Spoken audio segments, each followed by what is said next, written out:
परंतु काल मनोज दादांनी माझी जात काढली।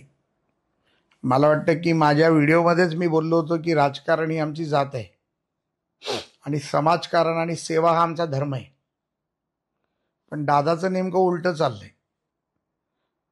समाजकारण आणि समाजाची सेवा ही खरी त्यांची जात होती, पण आता ते राजकारणच जातीकडे बघायला लागले आणि म्हणून सरकारवर टीका करणं, सरकारच्या माध्यमातून होणाऱ्या योजनांचा समाजातील लोकांना जर लाभ होत असेल तर त्याचा विरोध करणं आणि सातत्याने सरकारवर टीका करणं हे नवीन उद्योग सुरू केलेले मला दिसायला लागलेत।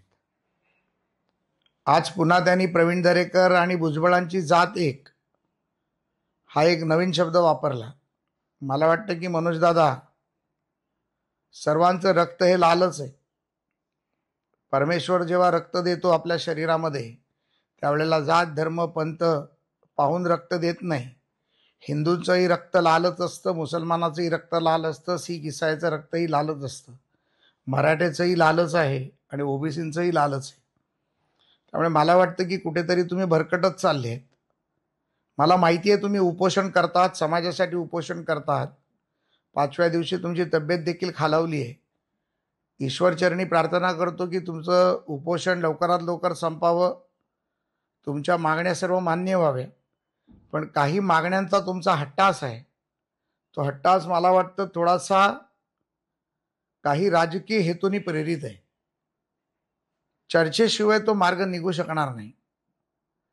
ज्यांनी तुम्हाला वेळोवेळी आश्वासित करून सरकार विरोधात बोलण्यासाठी भाग पाडतायत ते लोक जरी सत्तेत आली तरी तुमचं करू शकणार नाहीत।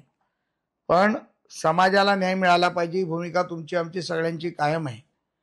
मला वाटतं की पुन्हा एकदा माझी विनंती तुम्हाला भाऊ म्हणून आहे, लहान भाऊ समजा, पण चर्चेला या, चर्चेतून मार्ग निश्चितपणे काढूया आणि लवकर तुमची प्रकृती बरी व्हावी आणि तुमचं उपोषण सुटावं ही ईश्वरचरणी प्रार्थना।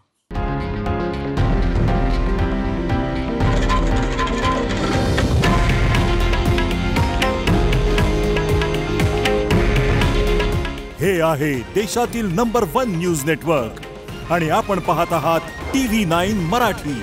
काळजी तुमची, हित महाराष्ट्राचं।